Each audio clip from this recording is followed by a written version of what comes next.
ॐ श्रीगणेशाय नमः। गजाननं भूतगणादिसेवितं कपितजम्बूफलचारुभक्षणम् उमासुतं शोकविनाशकारकं नमामि विघ्नेश्वरपादपङ्कजम्। नारायणं नमस्कृत्य नरं चैव नरोत्तमं देवीं सरस्वतीं व्यासं ततो जयमुदीरयेत्। कृष्णाय वासुदेवाय देवकीनन्दनाय च नन्दगोपकुमाराय गोविन्दाय नमो नमः। सर्वमङ्गलमाङ्गल्ये शिवे सर्वार्थसाधिके शरण्ये त्र्यम्बके गौरी नारायणी नमोस्तुते। कृष्णाय वासुदेवाय हरे परमात्मने प्रणतक्लेशनाशाय गोविन्दाय नमो नमः। गोविन्दाय नमो नमः।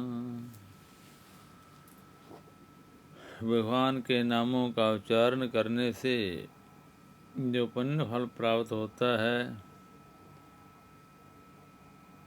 उसी पुण्य को प्राप्त करने के लिए भगवान के भक्तों की कथाओं का श्रवण करना चाहिए। जिसको भगवान से मिलने की चाहना है, वो पहले भक्तों का संग करे, भगवान के भक्तों की कथाएं सुने, उनके जीवन चरित्र के बारे में श्रद्धा भक्ति से श्रवण करता हुआ अपना आचरण ऐसा लगाने की कोशिश करें कि हम भी भगवान को प्राप्त करें। कैसे कैसे भगवान के भक्तों ने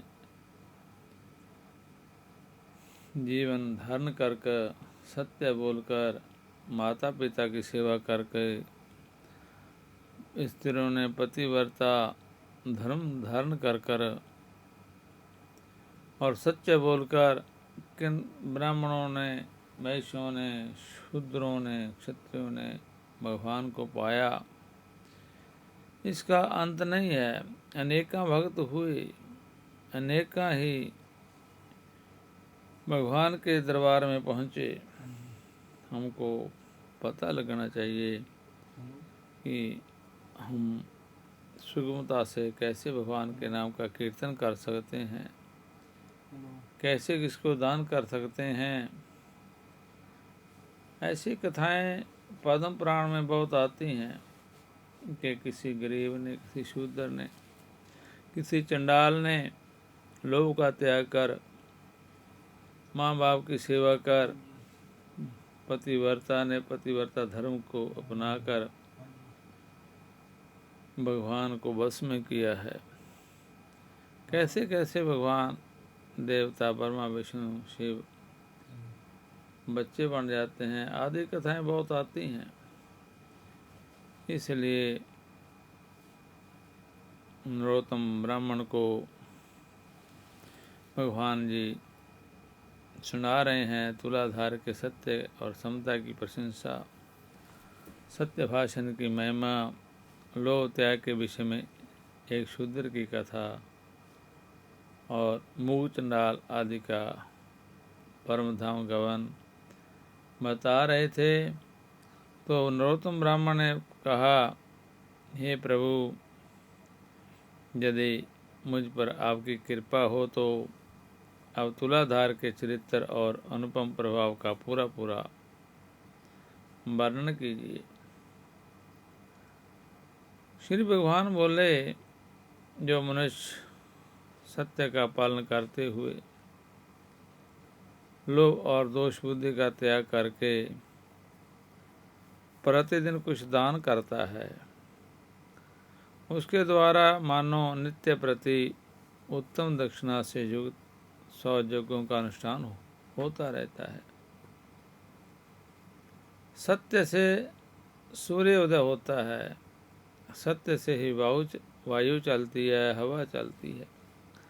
सत्य के प्रभाव से समुद्र अपनी मर्यादा का उल्लंघन नहीं करता और भगवान कश्यप इस पृथ्वी को अपनी पीठ पर धारण किए रहते हैं।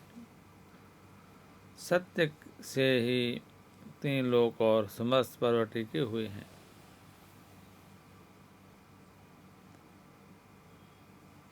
जो सत्य से भ्रष्ट हो जाता है उस प्राणी को निश्चय ही नरक में निवास करना पड़ता है। जो सत्य वाणी और कार्य में सदा संलग्न रहता है वह इसी शरीर से भगवान के धाम में जाकर भगवत स्वरूप हो जाता है। सत्य से समस्त ऋषि मुनि मुझे प्राप्त होकर शाश्वत गति में स्थित हुए हैं। सत्य से ही राजा युधिष्ठिर सशरीर स्वर्ग में चले गए।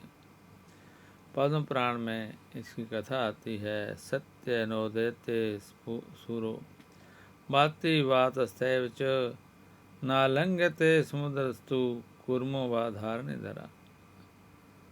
सत्येन सर्वे मां च गत्वा स्थिरास्तथा सत्यवाद युधिष्ठो राजा सा श्रीदेव गता।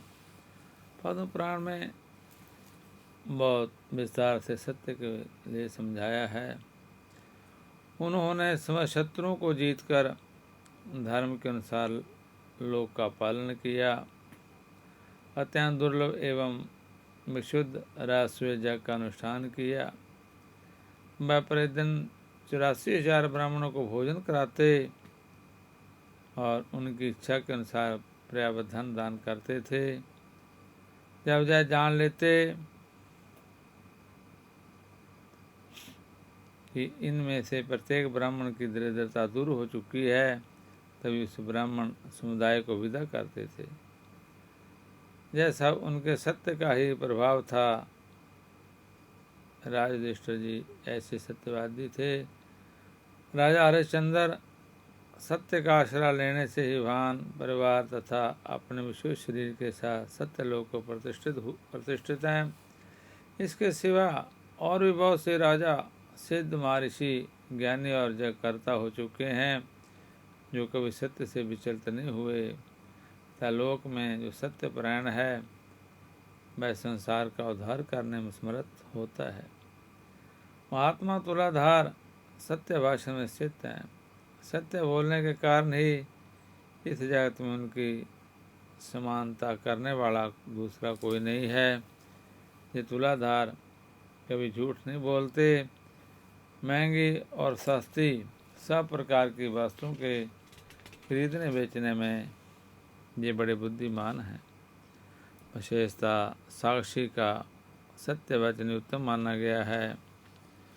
कितने साक्षी सत्य भाषण करके अक्षय स्वर को प्राप्त कर चुके हैं।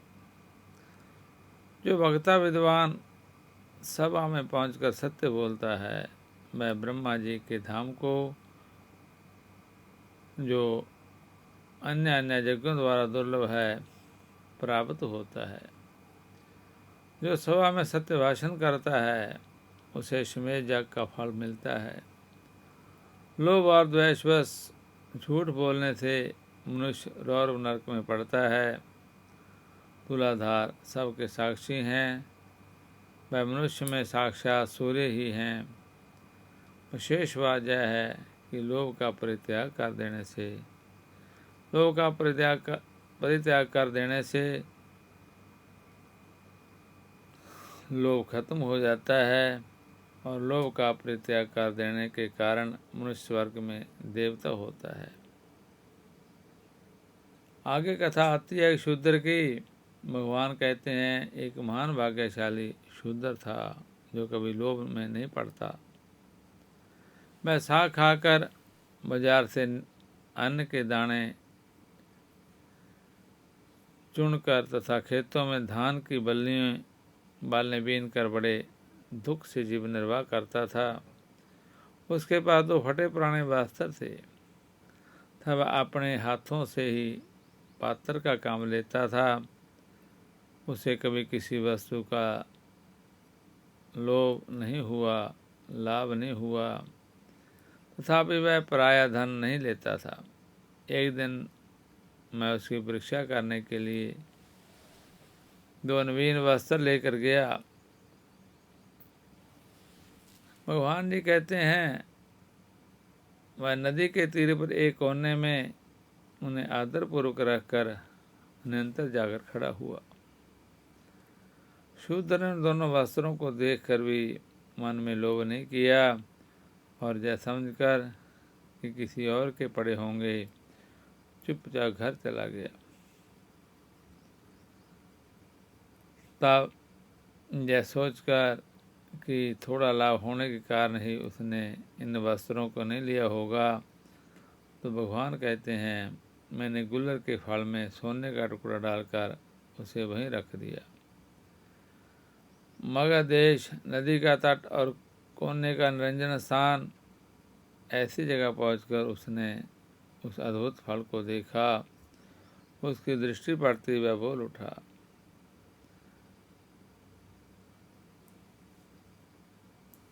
बस बस, यह कोई कृत्रिम विधान दिखाई देता है। इस समय इस फल को ग्रहण कर लेने पर भी मेरी अलोभ वृत्ति नष्ट हो सकती है। इस धन की रक्षा करने में बड़ा कष्ट होता है। यह धन अहंकार का स्थान है। जितना भी लाभ होता है उतना ही लोभ बढ़ता जाता है। लाभ से ही लोभ की उत्पत्ति होती है। लोभ से ग्रस्त मनुष्य को सदा ही नरक में रहना पड़ता है। यदि यह गुणहीन द्रव्य मेरे घर रहेगा तो मेरी स्त्री और पुत्रों को उन्माद हो जाएगा। उन्माद कामजनित विकार है। उससे बुद्धि में भ्रम हो जाता है।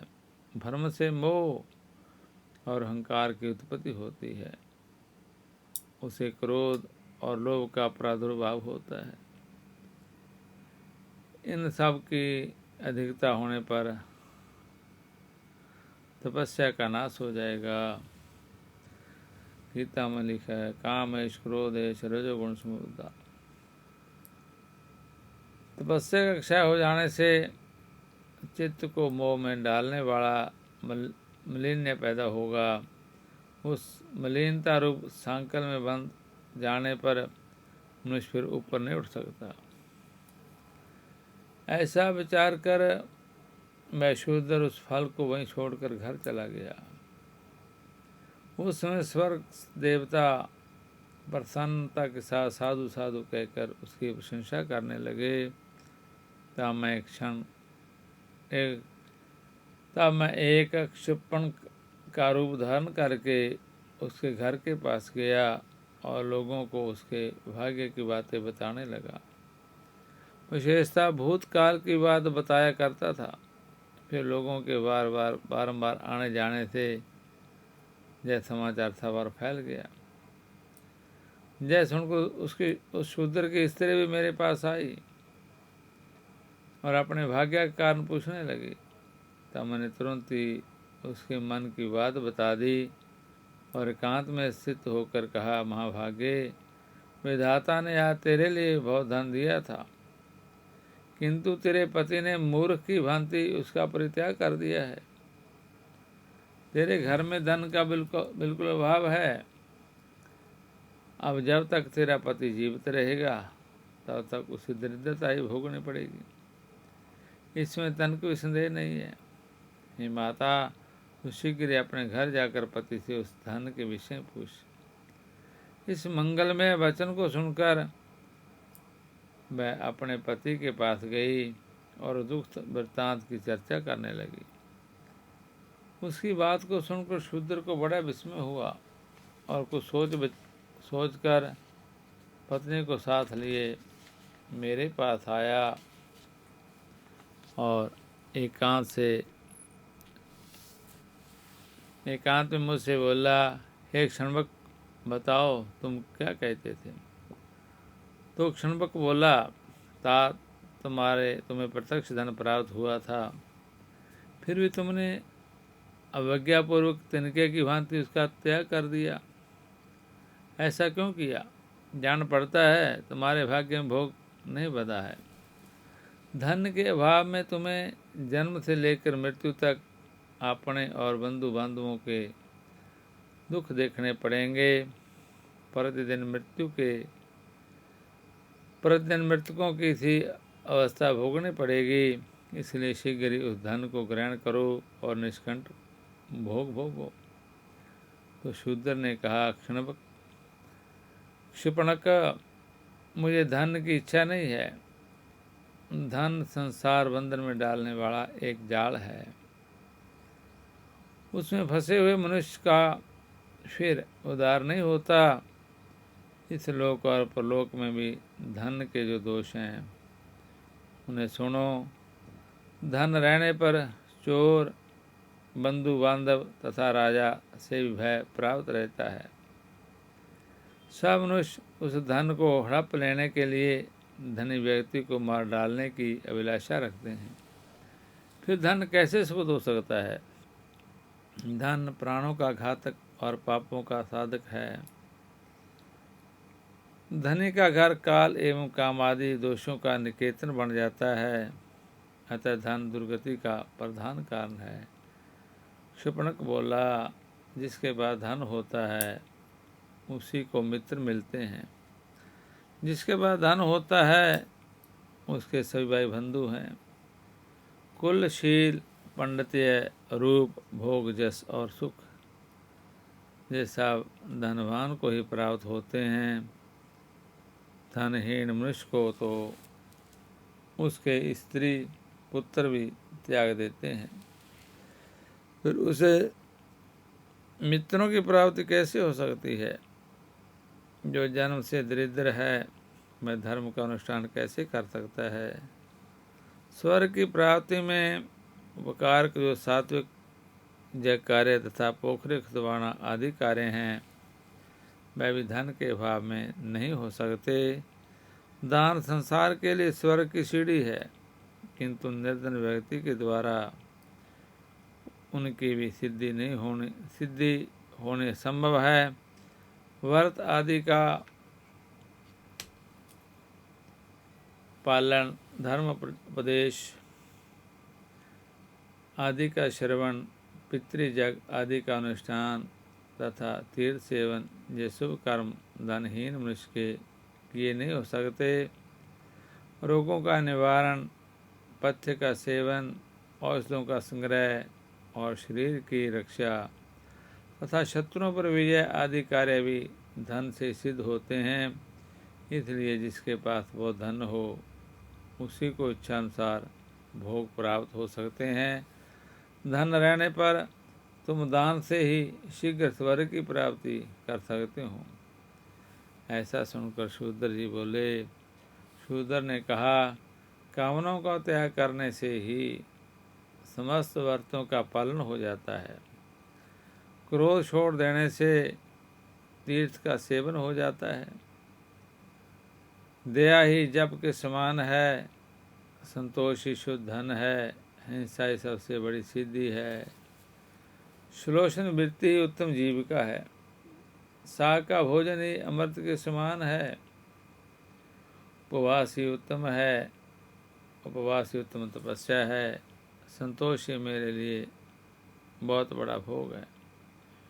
कौड़ी का दान ही मुझ जैसे व्यक्ति के लिए महादान है।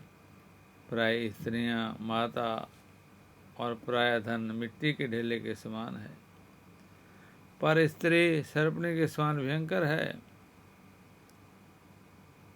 यही मेरा जग है। हे गुणनिधे, इसी कारण मैं उस धन को नहीं ग्रहण करता। जब मैं सच बता रहा हूँ, कीचड़ लगाकर धोने की अपेक्षा दूर से उसका स्पर्श न करना ही अच्छा है। तो क्षपणक रूप में भगवान जी कहते हैं, नरश्रेष्ठ, वो शूद्र के इतना कहते ही संपूर्ण देवता उसके शरीर और मस्तक पर फूलों की वर्षा करने लगे। देवताओं के नगारे बज उठे। गंधर्वों का गान होने लगा। तुरंत ही आकाश से विमान उतर आया। देवताओं ने कहा, धर्मात्मन, इस विमान पर बैठो और सत्यलोक में चलकर दिव्य भोगों का भोग करो।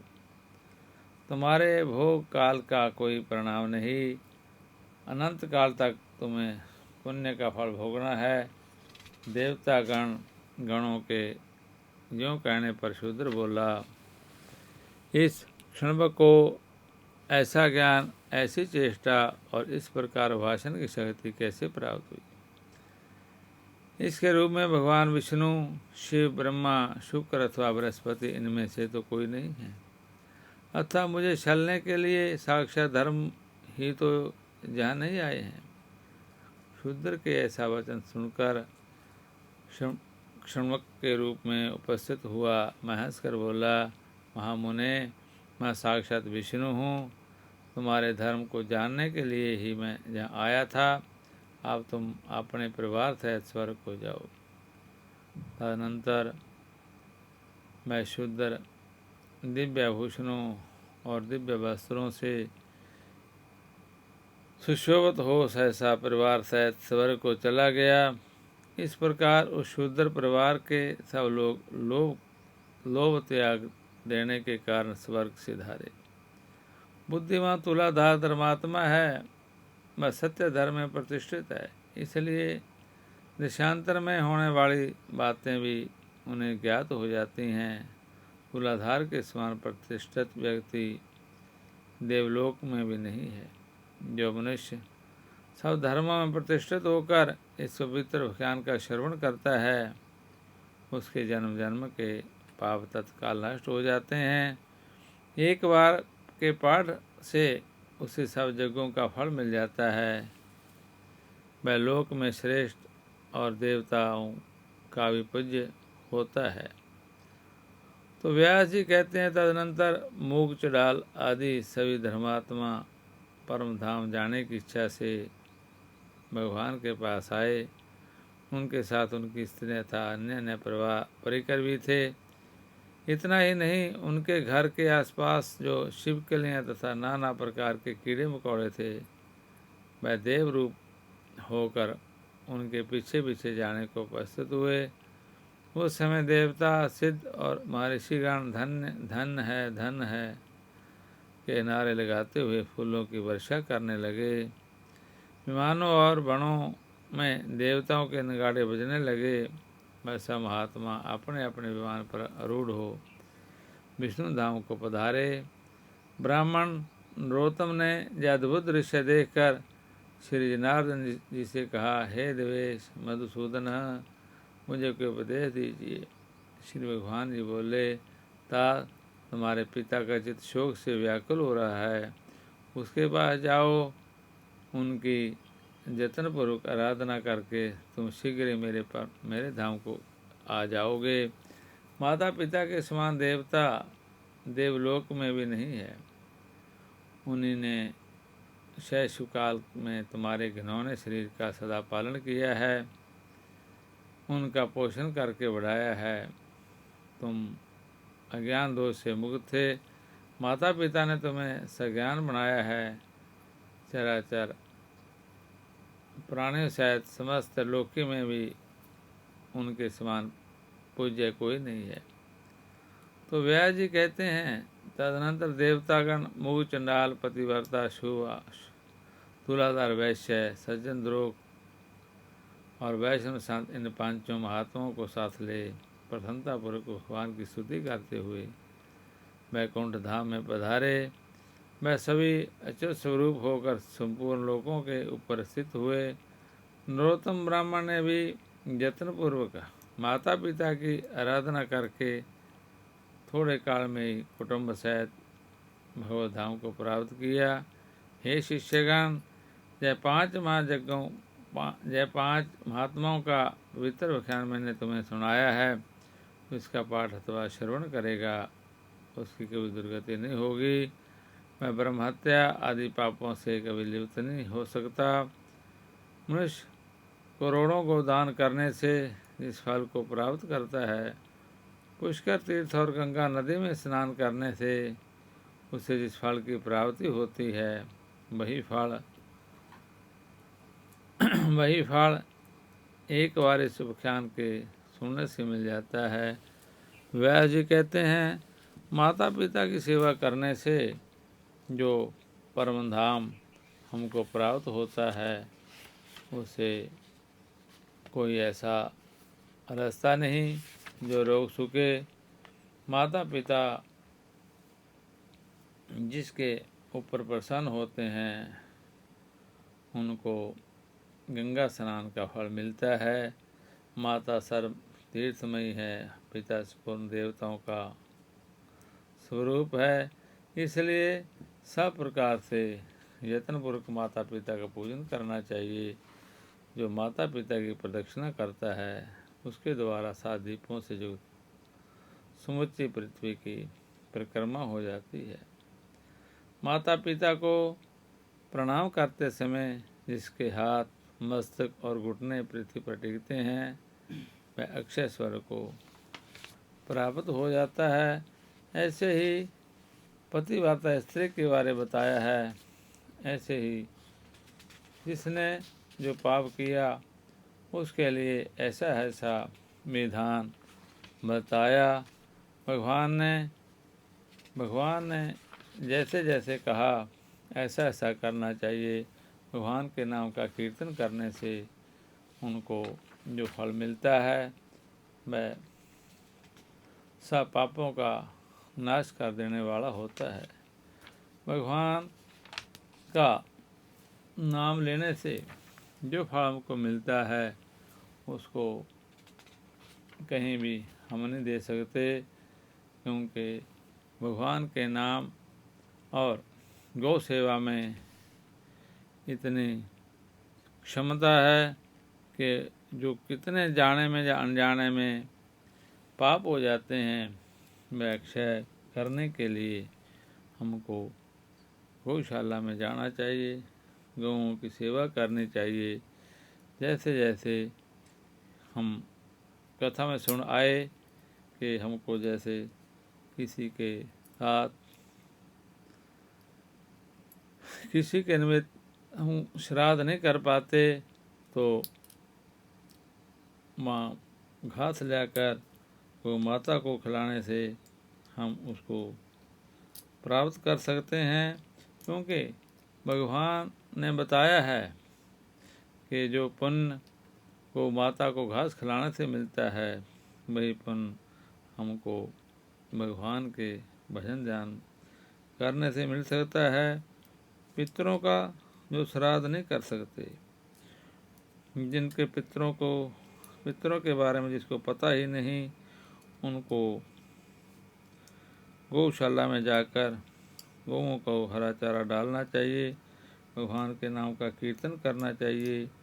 कीर्तन करते करते और सेवा करते करते वहीं से अपने घर में प्रस्थान करें। इसी से भगवान खुश हो जाते हैं और भगवान के खुश होने से हमारे सब पाप खत्म हो जाते हैं और हमको भगवान का कीर्तन, भगवान की सेवा, संतों का संग करना चाहिए।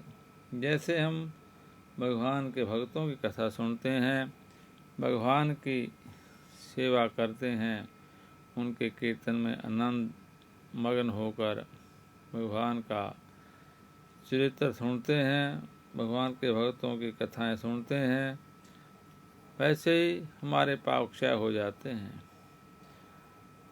भगवान कहते हैं कि जिसको प्राप्त करने के लिए कठोर तपस्या की जाती है उसी को हम भगवान के नाम का कीर्तन करते करते प्राप्त कर सकते हैं। भगवान का कीर्तन करें और अपने जीवन को सफल करें।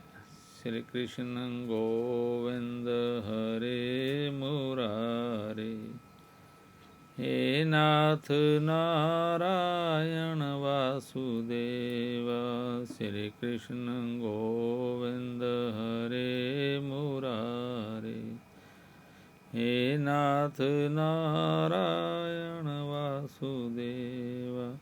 श्री कृष्ण गोविंद हरे मुरारे, हे नाथ नारायण वासुदेव।